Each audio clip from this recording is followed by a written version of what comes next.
Hello, this is Lance Cleveland. Today I'm going to show you how to do a basic HTML deployment of my Store Locator Plus.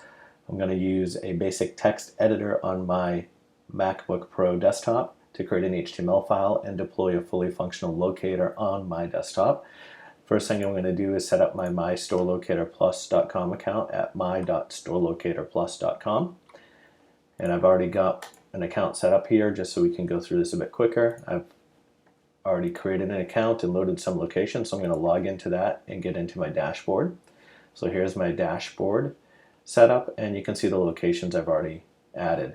I've also happened to go into the advanced settings, and you'll recognize some of this if you're a Store Locator Plus user, and change some of my settings just to make the interface a little bit nicer for my particular deployment. Doing things like setting placeholders instead of having labels, setting my little disc golf basket for a deployment icon and things like that. So once I'm ready, I go to the basic dashboard here and I go to generate embed. I'm going to want to grab this piece of JavaScript here to deploy on my site. So there's my JavaScript. I'm going to just copy this out of here and I'm going to get ready to paste it into my HTML file. So I opened a terminal window using the OS X terminal app, gone to the desktop folder, and I'm going to use my Vim text editor to edit an HTML file. And then in the HTML file, I'm just going to put basic HTML tags here. Nothing too complex, don't need to get into any fancy things for this demo. So there's my basic header, the body, and then the script that I've pasted in from the generate embed.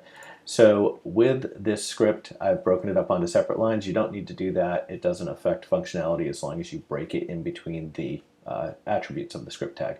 So that's it. I save this out to disk, and it goes onto my desktop. Here's my HTML file, and when I double click this, it's going to open my default browser. In this case, I've got it set to Firefox, so it's going to fire up a new Firefox window, and I've got a fully functional locator here just using basic HTML. So there's my two default locations that I've got entered in. I can also type in a zip code and have it run the search. If I type in somewhere like California where I have no locations, it will zoom me out to California, and you can see my two closest locations over here in South Carolina. So that's the basic deployment using a standard HTML file. No IDE, no WordPress, nothing fancy, just a MyStoreLocator Plus account and a basic HTML text file that is deployed on my desktop. So there's more coming. You'll see more updates for MyStoreLocatorPlus.com. If you get onto our beta program, which started this summer of 2016, we are giving away free enterprise accounts for the length of the beta, and the users that give us the most feedback and useful input on the product and help us track down the bugs and get those ironed out, they will get free enterprise level accounts for up to 1 year. We're going to give out various accounts based on feedback and input from the users. So that's my Store Locator Plus basic HTML5 deployment. Thank you for watching.